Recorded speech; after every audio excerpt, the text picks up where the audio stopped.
നീ എന്താ ഇവിടെ? ഞാൻ ഇൻസ്പെക്ടർ ബൽറാമിനെ ഒന്ന് പരിചയപ്പെടാൻ വന്നതാ. മമ്മൂട്ടിയെ? ഏയ്, നമ്മുടെ പുതിയ SI. അത് കൊള്ളാം, പരിചയപ്പെടാൻ പറ്റിയ സമയം. അതെന്താ ചേട്ടാ, ആള് സ്ഥലത്തില്ലേ? ആള് സ്ഥലത്തുണ്ട്, പക്ഷെ ലോക്കപ്പില മദ്രസ വച്ച് കൈസേവ നടത്തിക്കൊണ്ടിരിക്കുക.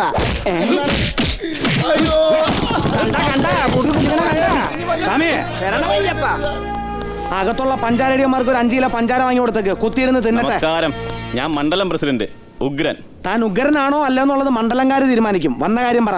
ഈ നിൽക്കുന്ന കക്ഷി ഇരിക്കുന്ന കക്ഷി എനിക്ക് വേണ്ടപ്പെട്ട ആളാ. എന്റെ സ്വന്തം റിസ്കിൽ ഇയാളെ ഇറക്കി വിടണം. ഹേയ്, സാറിന്റെ സ്വന്തം റിസ്കിലാണെങ്കിൽ പിന്നെ ഈ സാറിന് എന്താ റിസ്ക് ഉള്ളത്? ഇരിക്കുന്ന ചേട്ടാ, എഴുന്നേറ്റ് പോയിക്കോളൂ. Thank you. എന്നെ കൊണ്ട് എന്തെങ്കിലും ആവശ്യം ഉണ്ടെങ്കിൽ വിളിക്കാൻ മറക്കണ്ട. സാറേ, ഓ, എന്തെങ്കിലും ആവശ്യമുണ്ടോ? സാമേ, ആ പൊസിഷൻ ഒന്ന് കാണിച്ചു കൊടുത്തേ. ഇങ്ങനെ പത്മാസനത്തിനും പൂർണ്ണാസനത്തിനും മധ്യ ഇരുന്നോളൂ. പക്ഷെ ഇരിക്കുമ്പോ അവൻ അവന്റെ ആസനത്തിലേക്കായിരിക്കണം ശ്രദ്ധ.